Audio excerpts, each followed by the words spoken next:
Bonjour.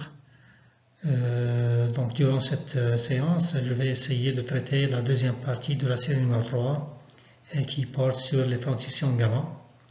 Donc pour commencer, je vais essayer de rappeler quelques notions qui nous intéressent pour corriger les exercices posés et je ne vais pas entrer dans la théorie des transitions gamma que vous avez déjà détaillée dans le cours. Donc les gamma, comme vous le savez, représentent pour le noyau un moyen de perdre son énergie d'excitation, tout en gardant éventuellement le nombre de masse A et le numéro atomique Z constant. Donc c'est le passage d'un état excité du noyau à un état moins excité ou bien stable. Donc sous le terme, si vous voulez, transition gamma, on peut grouper plusieurs ou bien différents phénomènes de désexcitation du noyau. Le premier, c'est ce qu'on appelle transition gamma proprement dite. Donc dans ce cas-là, le noyau passe d'un niveau excité qui est caractérisé par une certaine énergie d'excitation EX à l'état fondamental. Donc à l'état fondamental F, ou bien par des étapes intermédiaires, c'est-à-dire que de l'état initial je passe à un état final un état F1, ensuite de F1 je passe à F2, ensuite de F2 je passe par exemple à F, d'accord? Et je peux avoir, si vous voulez, des émissions des gamma, ce que j'appelle émissions gamma en cascade, donc plusieurs gamma. Donc le deuxième phénomène qu'on peut citer, c'est ce qu'on appelle émission d'électrons de conversion interne. Donc dans ce cas-là, au lieu d'émettre un rayon gamma, le noyau se désexcite en transférant toute l'énergie d'excitation à un électron du cortège électronique, donc de la couche KL, et cet électron sera éventuellement éjecté avec une certaine énergie cinétique TE, qui sera égale tout simplement à l'énergie d'excitation moins l'énergie de liaison de l'électron amputé. Donc éventuellement, il ne faut pas confondre ce phénomène-là, c'est-à-dire conversion interne, avec l'effet photoélectrique ou bien l'émission d'électrons Auger. Concernant maintenant l'origine des rayons gamma, donc les gamma sont de deux natures, soit de nature électrique ou bien de nature magnétique. Donc il y a des radiations, soit radiation, on appelle ça radiation électrique. Donc ces radiations électriques, ils ont pour origine la variation périodique de la densité de charge du noyau. Comme vous le savez, à l'intérieur du noyau, il y a des charges qui sont des protons, et toute variation de cette densité de charge sera à l'origine de l'émission de la radiation du type électrique. Ensuite, il y a des radiations magnétiques. Ces radiations ont pour origine la variation périodique là aussi de la densité de courant. Et comme vous le savez, le noyau, il y a des mouvements, si vous voulez, angulaires et des mouvements de spin qui sont à l'origine de la variation de cette densité de courant. Donc la transition gamma se fait en respectant toutes les lois de conservation.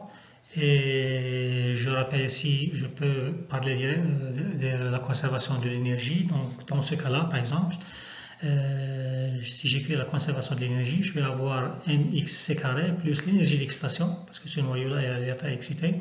Et à l'état final, j'ai le noyau X, la masse du noyau X, plus l'énergie cinétique du gamma, plus l'énergie cinétique de recul du noyau X. D'accord? Donc dans ce cas-là, je peux obtenir directement EX est égal à T gamma, c'est-à-dire l'énergie du gamma, plus l'énergie de recul du noyau X. Or, on peut montrer facilement que l'énergie de recul, si vous voulez, de ce noyau X est très faible, de l'ordre de quelques électronvolts, donc on peut carrément en négliger. Et dans ce cas-là, je peux dire que l'énergie du gamma, c'est égal tout simplement à l'énergie d'excitation de ce noyau-là. D'accord? Ça, c'est dans le cas, si vous voulez, où je passe d'un état initial vers l'état fondamental directement final, qui est l'état fondamental. En plus de ça, si vous voulez, la transition gamma se fait, si vous voulez, selon deux lois de conservation, à savoir la conservation du mouvement angulaire total et la conservation de la parité. Concernant le mouvement angulaire, conservation du mouvement angulaire total, j'ai sigma de JI égale sigma de GF. Donc je peux écrire ça, donc JI, l'état initial, donc JI de l'état initial est égal à JF plus L gamma. L gamma, c'est le mouvement angulaire total emporté par le gamma.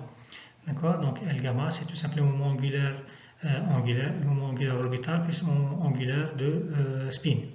Donc ce L gamma, il peut prendre maintenant les valeurs qui sont comprises entre la différence et la somme, JI moins JF en valeur absolue et JI plus JF. D'accord? Donc dans ce cas-là, la remarque très importante, c'est que le photon, c'est un boson, donc il a un spin est égal à 1. Donc de ce fait-là, le L gamma ne peut pas prendre des valeurs inférieures à 1. Donc la valeur minimale qu'il peut prendre, c'est L gamma est égal à 1. Pourquoi? Parce que tout simplement, le photon maintenant c'est un boson et un boson qui a un spin. Ce boson-là, il a un spin, si vous voulez, égal à 1.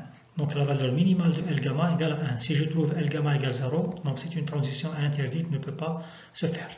Maintenant la conservation de la parité, donc j'ai pi de l'état initial, qui est égal à pf, d'accord, pf du noyau de l'état final, multiplié par pi gamma, d'accord, parce que la parité c'est le produit des parités. Donc pi est égal à pf plus pi gamma, que je peux écrire aussi sous la forme pi gamma est égal à pi pf. Maintenant, je passe, si vous voulez, à quelques règles de sélection. Pour faire ça, donc, on va définir ce qu'on appelle l'ordre de multipolarité. Donc, comme vous le savez, comme on vient de le dire, donc le gamma, il emporte un moment angulaire L gamma, d'accord? Et selon ce gamma-là, je peux définir l'ordre de multipolarité qui est défini par 2 à la puissance L gamma.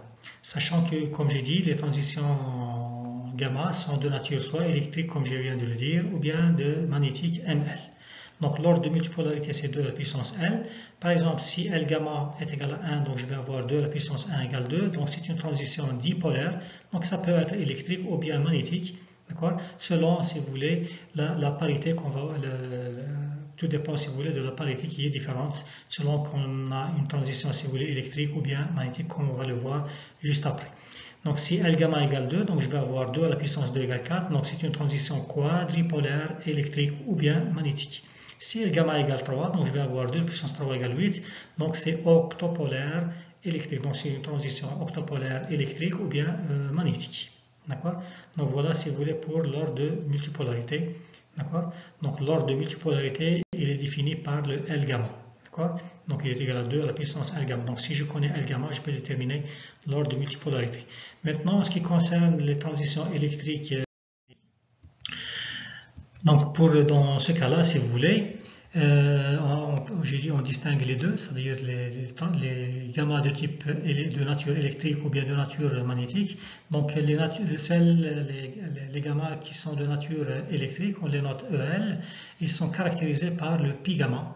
C'est le pi gamma qui nous dit est-ce qu'il s'agit d'une transition électrique ou bien magnétique.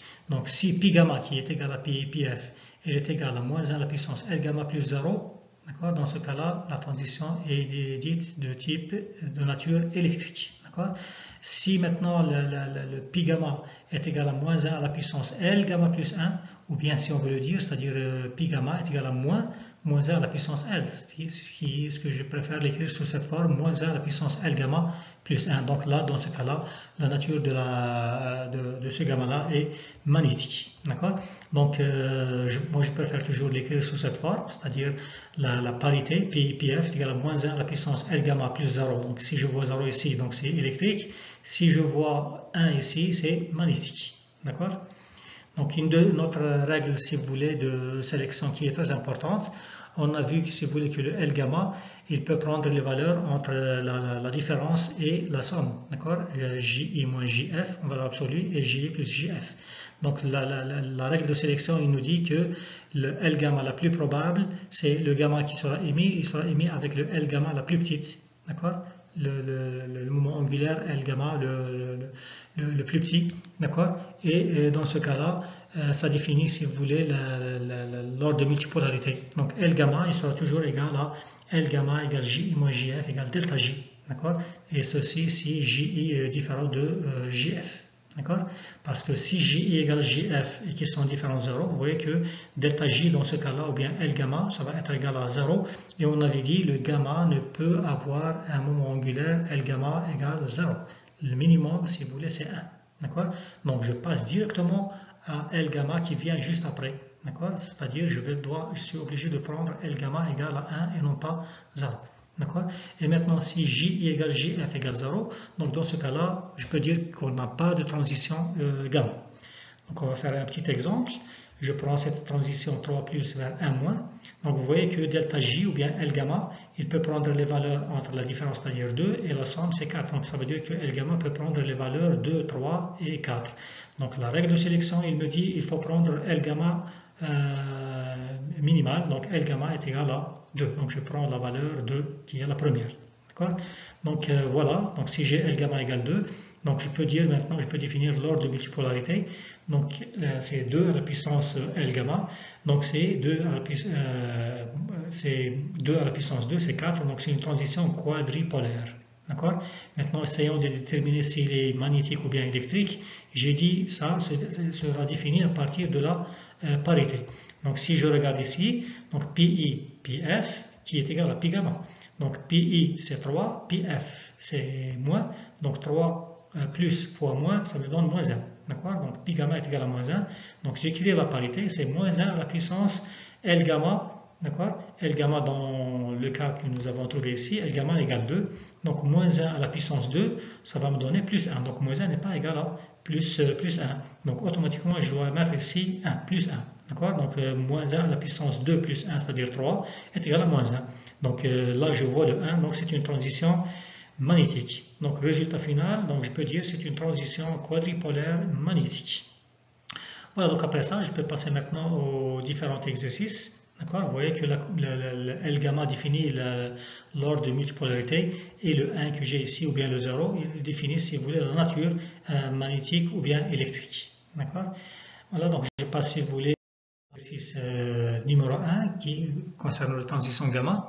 Donc on vous dit soit un noyau possède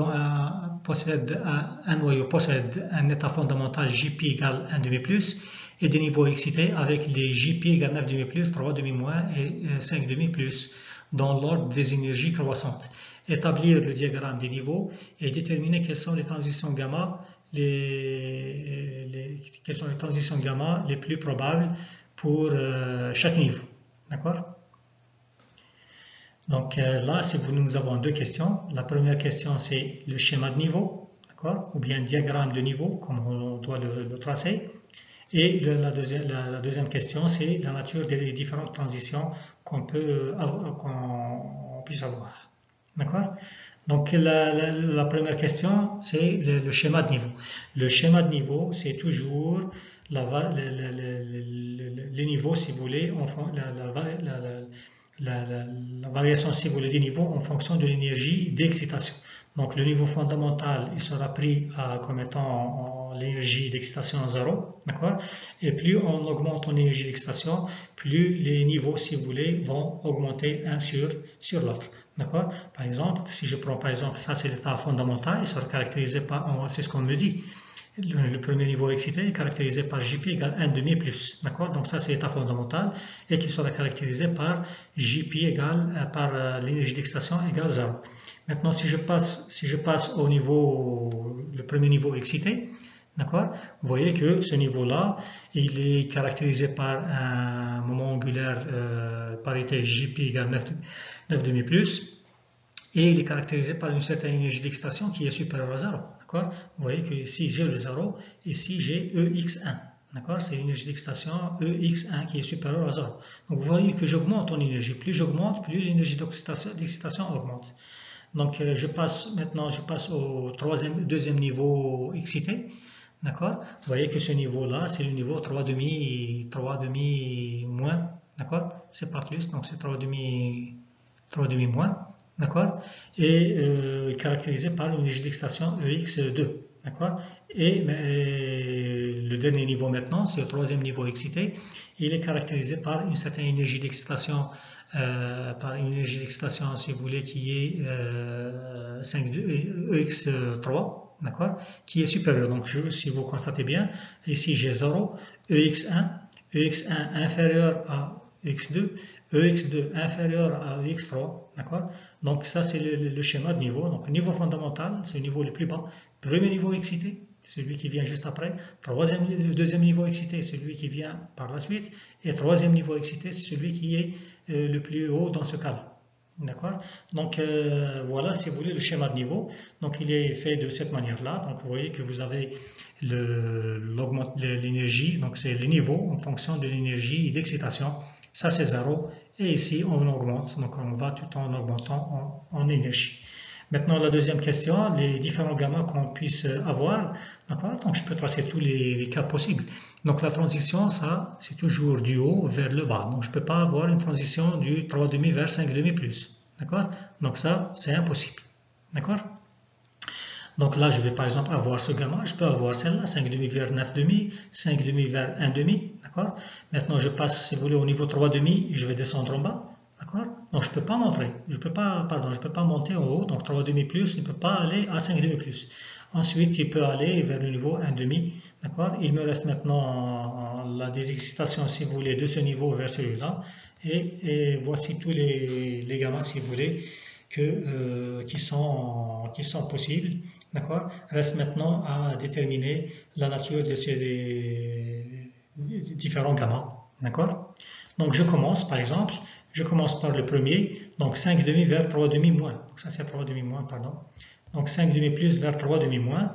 Donc j'applique la même chose, donc je détermine l'ordre de multipolarité. Ensuite je détermine la nature électrique ou bien magnétique. D'accord? Vous voyez que j'écris maintenant le L gamma qui est compris entre la différence et la somme. D'accord? Donc 5,5 moins 3,5, 5,5 plus 3,5. Donc ça veut dire que L gamma peut prendre les valeurs de 1 jusqu'à 4, 1, 2, 3 et 4. D'accord? Donc la règle de sélection, il me dit qu'il faut prendre L gamma minimal. D'accord? Le moment angulaire le plus petit. D'accord? Donc L gamma, il sera égal à delta J égale à 1. Donc L gamma égale 1. Donc là, je peux dire que c'est une transition dipolaire. Maintenant, la nature, si vous voulez, est-ce qu'elle est électrique ou magnétique? Je reviens, si vous voulez, à la parité. Donc j'ai pi et pi f. Donc plus multiplié par moins, ça me donne moins. Donc c'est égal à moins 1. D'accord? Et dans ce cas-là, je vais avoir la parité est égale à moins 1 à la puissance L gamma. D'accord? Plus 1. Donc si je prends uniquement L gamma, donc je vais avoir moins 1 à la puissance 1. D'accord? C'est égal à moins 1. Donc je vais avoir moins 1 égale à moins 1. Donc le terme qui est ici, c'est 0. Donc je ne peux pas ajouter 1. D'accord? Donc lorsque j'ai 0, donc c'est une transition électrique. Donc je peux dire dans ce cas-là qu'il s'agit tout simplement d'une transition électrique dipolaire E1. D'accord? Je passe à la deuxième transition, 5,5 vers 9,5 plus. D'accord? 5,5 vers 9,5 plus. On a L gamma qui prend les valeurs, si vous voulez, entre 2 et 7. Je prends la valeur la plus petite de L gamma. D'accord? Donc L gamma égale 2. D'accord? L gamma égale 2. Donc l'ordre de multipolarité, c'est 2 à la puissance L, c'est 4. Donc c'est une transition quadripolaire. D'accord? Maintenant, je vais voir la nature. Donc j'ai pi, pi f est égal à plus, donc plus multiplié par plus, ça va me donner plus 1, d'accord? Et c'est égal à moins 1 à la puissance L gamma égale 2. Donc c'est moins 1 à la puissance 2, ça me donne plus, donc plus 1 égale plus 1. Donc ça veut dire que ça prend la valeur 0, d'accord? 0, ça veut dire qu'il s'agit d'une transition de nature électrique. Donc dans ce cas-là, je peux dire qu'il s'agit d'une transition quadrupolaire électrique, E2. Je passe à l'autre transition, donc 5,5 plus vers 1,5 plus. Donc là, la même chose, L gamma, il peut prendre les valeurs entre 2 et 3. La règle de sélection, il me dit qu'il faut prendre L gamma la plus petite, la valeur la plus petite de L gamma. D'accord? Donc L gamma égale 2. Donc ça veut dire qu'il s'agit d'une transition quadripolaire. Maintenant, la nature, j'ai pi et pi f, plus multiplié par plus, c'est plus. Donc est égal à moins 1 à la puissance L gamma qui est égal à 2. Plus 1 est égal à plus 1. Donc vous voyez que là, je mets le 0, c'est pas le 1. Donc c'est une transition électrique. D'accord? Donc c'est une transition quadripolaire et électrique. D'accord? E2. Ensuite, je passe à l'autre transition. Donc 3,5 moins. D'accord? 3,5 moins vers 9,5. 3,5 moins vers 9,5 plus. D'accord? Donc vous constatez que L gamma dans ce cas-là, il est compris entre 3 et 6. La règle de sélection, il me dit qu'il faut prendre L, la valeur la plus petite de L gamma. La valeur la plus petite, c'est 3. Donc L gamma égale 3. L gamma égale 3, ça veut dire l'ordre de multipolarité, c'est 2 à la puissance 3, c'est 8. Donc c'est une transition octopolaire. D'accord? Maintenant, la nature, j'ai pi, pi f. Hein? Pi, pi f est égal à moins. Donc est égal à moins 1 à la puissance L gamma, c'est 3. Donc moins 1 à la puissance 3, c'est moins 1. D'accord? Donc ça veut dire que là, c'est un 0. Le 0, ça veut dire que c'est électrique. Donc c'est une transition octopolaire, d'accord, et électrique. D'accord? L'autre transition, on a 3,5 moins vers 3,5 moins vers 1,5 plus. 3,5 moins vers 1,5 plus. Donc L gamma, ça peut prendre donc les valeurs entre 1 et 2, c'est-à-dire 1 et 2. Donc la règle de sélection, il me dit la valeur la plus probable, c'est L gamma égale 1. D'accord? Donc L gamma égale 1. Donc c'est une transition dipolaire. 2 à la puissance 1 égale 2. Donc c'est une transition dipolaire. La nature, donc Pi et Pf est égal à moins 1. D'accord? Moins multiplié par plus, donc ça me donne moins 1 est égal à moins 1 à la puissance 1, c'est moins 1 est égal à moins 1 à la puissance 1, donc ça veut dire qu'ici je dois mettre 0, donc ça veut dire que c'est électrique. Donc c'est une transition dipolaire électrique, d'accord? Dipolaire électrique, E1. La dernière transition, c'est 9,5 plus vers 1,5 plus, on a si vous voulez L gamma qui entre 4 et 5, L gamma va prendre la valeur la plus petite, c'est 4, donc L gamma égale 4, c'est une transition, donc 2 à la puissance 4, je pense c'est 16, 16 donc c'est une transition hexadécapolaire, d'accord? Maintenant la nature, Pi Pf est égal à plus, donc G plus 1 est égal à moins 1 à la puissance 4, 1 plus 0, d'accord? Parce que ça plus 1 égale à plus 1 avec le 0. Donc c'est une transition hexadécapolaire électrique E4. Maintenant je passe à le deuxième exercice, si vous voulez, qui est posé. On vous dit le niveau excité du polonium se désexcite par émission gamma de façon indiquée sur le schéma en bas. Sachant que la transition gamma 2 est dipolaire magnétique, déterminez Jp et quelle est la nature des transitions gamma 1, gamma 3, gamma 4 et gamma 5. Donc là, le schéma, on vous la donne ici. D'accord? Donc là, si vous voulez, il y a deux questions. D'une part, il faut déterminer Jp. Hein, ça, c'est le niveau, si vous voulez, c'est ce que je dois déterminer. J, le moment angulaire, et la parité, si vous voulez, de ce niveau. D'accord? Et la deuxième question, c'est la nature des transitions gamma 1, gamma 3, gamma 4 et gamma 5.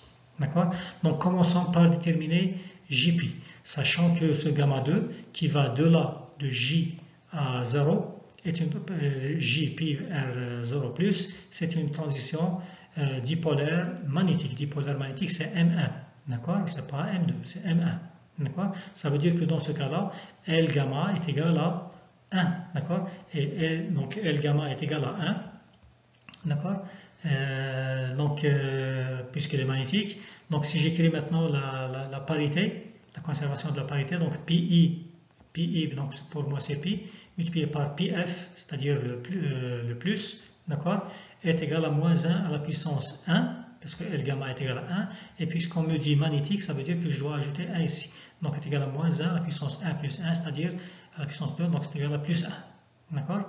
Donc ça veut dire maintenant que la parité, le produit de parité Pi, Pf égale à plus, ça veut dire que Pi et Pf vont avoir la même parité, puisque Pf c'est 0 plus, donc c'est la parité positive, donc automatiquement Pi égale plus. Donc la parité c'est plus. Maintenant on doit déterminer le J. Le J, là aussi c'est facile parce que la règle de sélection, il me dit il faut prendre la valeur de L gamma la plus petite. Donc L gamma est égal à 1 et c'est égal à delta J, c'est-à-dire J moins JF. Donc JF égale à 0, donc c'est J. Donc dans ce cas-là, j'ai J tout simplement égal à 1. D'accord? L gamma est égal à 1 est égal à J, donc J égale à 1. Et dans ce cas-là, je peux écrire maintenant ce JP. JP est égal à 1 plus. D'accord? Maintenant, on doit déterminer la nature des autres transitions. Vous voyez que la première transition, c'est maintenant ça ici, il y a un 1 plus. Il ne faut pas, hein, ça c'est 1 plus. Donc la première transition, c'est gamma 1, c'est entre 1 plus et 2 plus. 1 plus, 2 plus. Donc vous voyez que L gamma, pour prendre la valeur la plus petite, c'est 1. D'accord? Donc L gamma est égal à 1, donc c'est une transition dipolaire.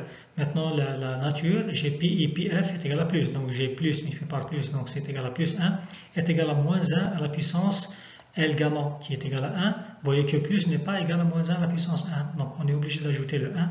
Donc c'est égal à moins 1 à la puissance 1 plus 1. D'accord? Donc ça veut dire qu'il s'agit d'une transition magnétique. Donc c'est une transition dipolaire magnétique M1. D'accord? Je passe à la transition gamma 3. Gamma 3, c'est entre 2 plus et 2 plus. D'accord? Donc, dans ce cas-là, vous voyez que j'ai delta L gamma qui varie entre 0 et 4. D'accord? Ça veut dire que L gamma peut prendre les valeurs 0, 1, 2, 3 jusqu'à 4. D'accord? Donc, est-ce que L gamma prend la valeur 0? On avait dit non. Parce que L gamma ne peut jamais prendre la valeur 0 puisque le photon il a un spin égal à 1. C'est un boson.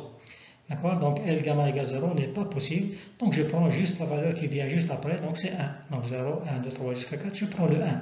D'accord? Donc L gamma sera égal à 1. D'accord? Donc là aussi c'est une transition dipolaire.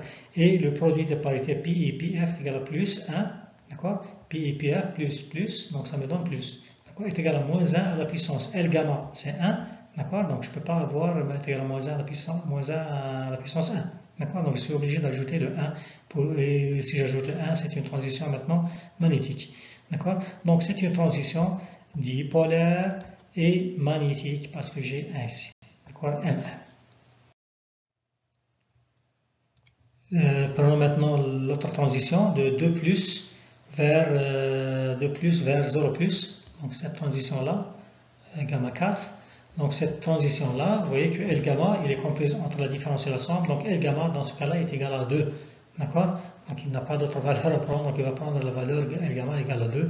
Donc c'est une transition quadripolaire parce que l'ordre de multipolarité c'est 2, la puissance 2, c'est 4. D'accord? Donc c'est une transition quadripolaire. Maintenant, essayons de voir est-ce qu'elle est électrique ou magnétique. J'ai pi et pi f, donc c'est plus. D'accord? Donc plus multiplié par plus égale à plus 1. Donc plus 1 est égal à moins 1 à la puissance L gamma. L gamma est égal à 2, donc il est plus. Donc c'est pas la peine d'ajouter les 1. Donc là, je dois ajouter le 0. Donc ça veut dire qu'il s'agit d'une transition de nature, si vous voulez, électrique. Donc c'est une transition quadripolaire électrique. D'accord? E2. Et la dernière transition, gamma 5, là aussi vous voyez que j'ai 2 plus vers 0 plus. Donc là 2 plus 0 plus et là 2 plus 0 sont similaires. Donc il s'agit d'une transition quadripolaire électrique comme pour la question avant. Maintenant, pour finir, je vais essayer de traiter cet exercice qui a été posé à l'examen, je pense, 2016-2017, qui est très simple et il ne faut pas faire des erreurs dans des exercices de ce type et perdre des notes comme ça. D'accord? Donc là, tout simplement, on vous dit dire si entre les noyaux initiaux et finaux du tableau suivant, une désintégration radioactive naturelle est permise. Si oui, d'écrire le mode de désintégration dominant. On suppose que la différence de masse entre les noyaux Mi-Mf égale à 1,5 MeV. Donc ça, vous voyez que l'état initial, on vous donne la masse, le nombre de masses, d'accord? Ici, le numéro atomique, Jp, d'accord? Et l'état final, si vous voulez, vous avez le nombre de masses, le Z et le Jp, d'accord? Donc on va traiter, si vous voulez, les différents et voir qu'est-ce que ça va nous donner. Où est-ce qu'il est? Donc je prends la première transition AZ5 vers AZ3. Donc vous constatez que c'est une transformation qui ne fait changer ni le A ni le Z. Donc quel est ce type de désintégration?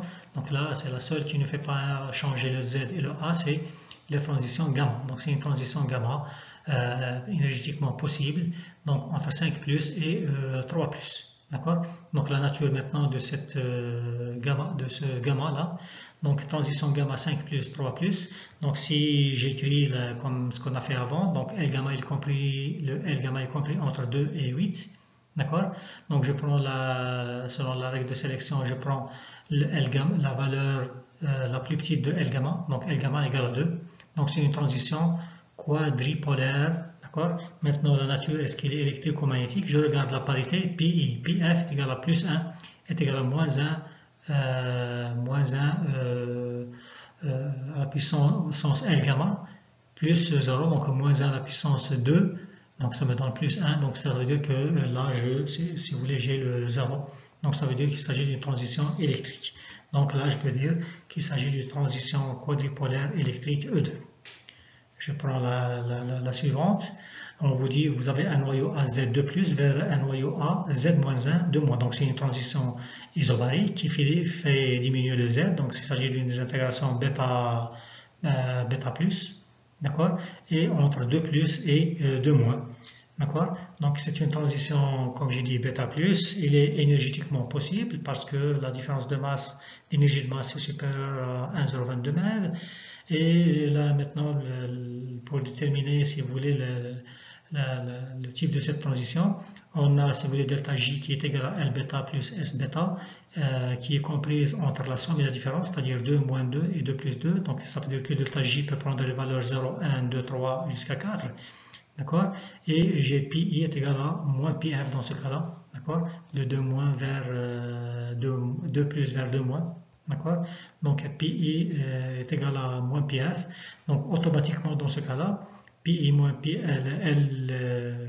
la parité, si vous voulez, est égale à moins 1 à la puissance L bêta. Donc automatiquement, L bêta doit être impair. Donc je suis obligé de prendre un L bêta qui est impair. Donc dans ce cas-là, c'est L bêta peut prendre les valeurs 0, 1, etc.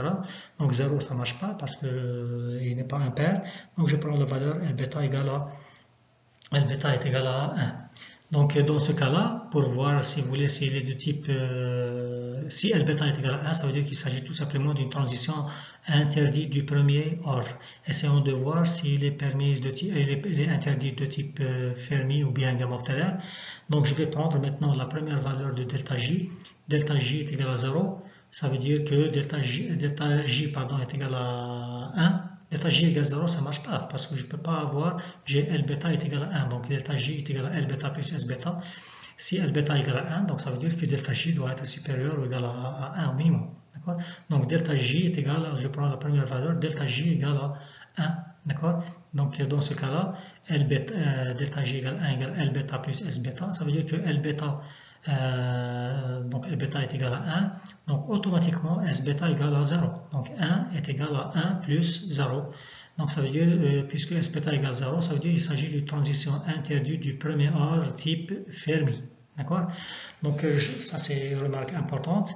Lorsque vous trouvez par exemple la première transition, elle est interdite par exemple ou bien permise ou d'accord du premier de type Fermi. D'accord? Et si vous avez plusieurs valeurs, si vous voulez, de delta J, d'accord, il faut continuer pour voir est-ce qu'il est de type Gamow-Teller ou pas. D'accord?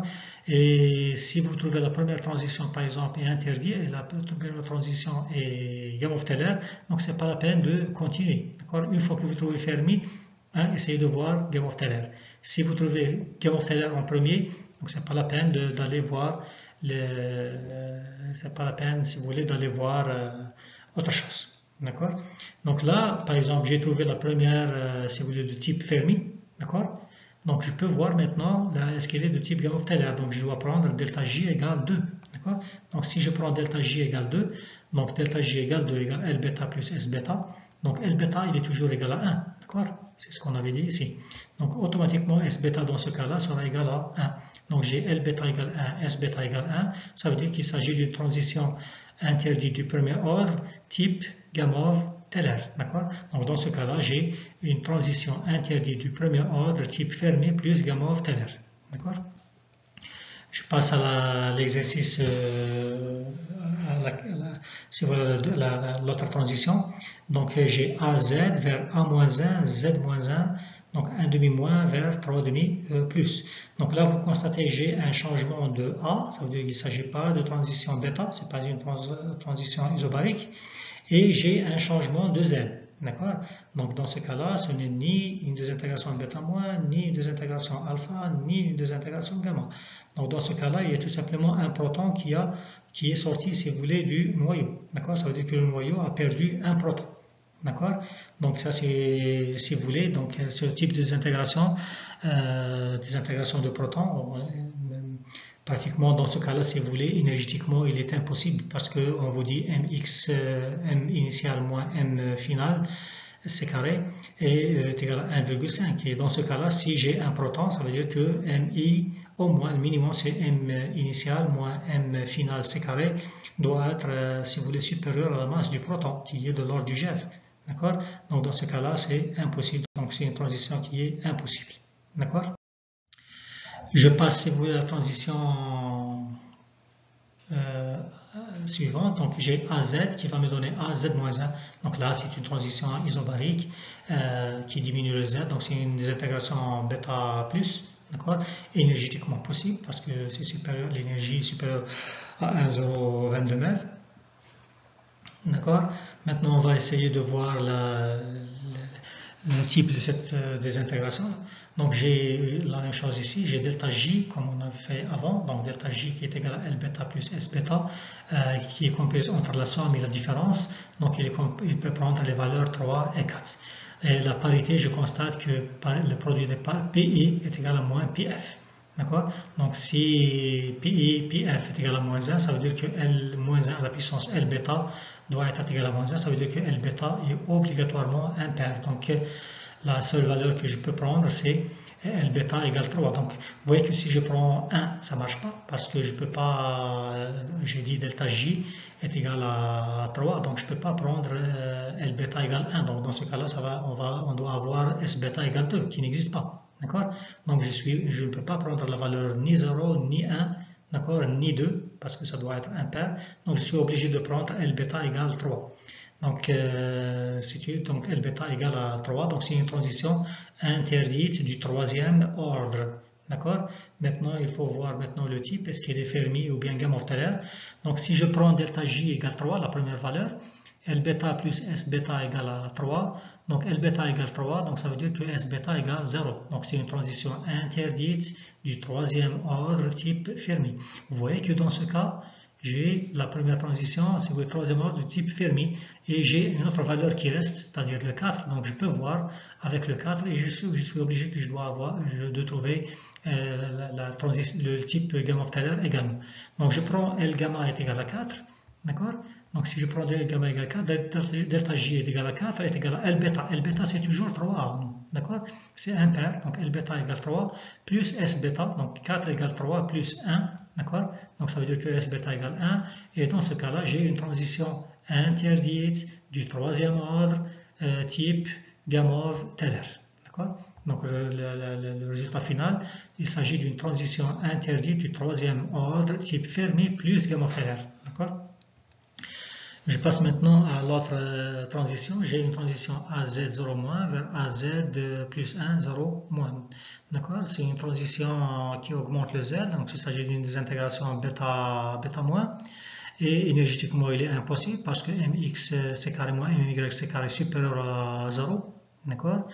Et maintenant, pour la nature, si vous voulez, si on a delta J, la valeur d'après la conservation du mouvement angulaire, je dis, on a delta J qui est égal à L bêta plus S bêta, et peut prendre, donc, est égal à 0. D'accord? 0 moins 0 et 0 plus 0, donc c'est 0. Donc delta J égale une seule valeur, c'est 0. Et j'ai PI est égal à PF. D'accord? Donc ça veut dire PI, PF est égal à moins 1 à la puissance L bêta.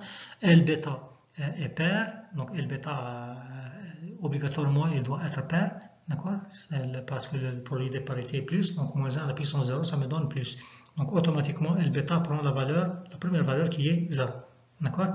Maintenant, je vais voir est-ce qu'il s'agit d'une transition permise, si vous voulez, de type Fermi ou bien Gamow-Teller. Donc L bêta égale 0, c'est une transition permise. Donc delta J égale 0, qui est égal à L bêta plus S bêta. L bêta égale 0, donc automatiquement S bêta égale 0. Donc c'est une transition permise type Fermi pure. D'accord? On ne peut pas avoir Gamow-Teller, c'est une transition 0-0. Donc c'est une transition permise type Fermi pure. Et ça, vous le voyez bien ici. D'accord? Je n'ai pas une autre valeur à prendre ici parce que delta J égale uniquement 0. Donc, d'accord, si c'était par exemple 0 et 1, à ce moment-là, je peux vous prendre la valeur 1 et je peux trouver Gamow-Teller. Mais dans ce cas-là, je ne peux pas prendre une autre valeur parce que la seule valeur, c'est 0. Ensuite, cette transition-là, donc vous avez A, Z, et ici on a A-4, Z-2. Vous constatez là que le nombre de masse a diminué de 4, Z a diminué de 2, donc ça veut dire tout simplement qu'il s'agit d'une désintégration alpha, d'accord? Et dans ce cas-là, pour voir est-ce qu'il est possible ou pas, donc éventuellement il n'est pas possible, c'est impossible, parce que si j'écris la conservation de l'énergie, donc je vais avoir MAZ c carré moins MA-4Z-2 c carré, doit être au moins supérieur à m alpha c carré qui est égal à 3750 MeV. Et nous, on a uniquement la différence qui est égale à 1,5. Donc, c'est transition alpha ou bien des intégrations qui est énergétiquement impossible. Voilà, donc merci pour votre attention.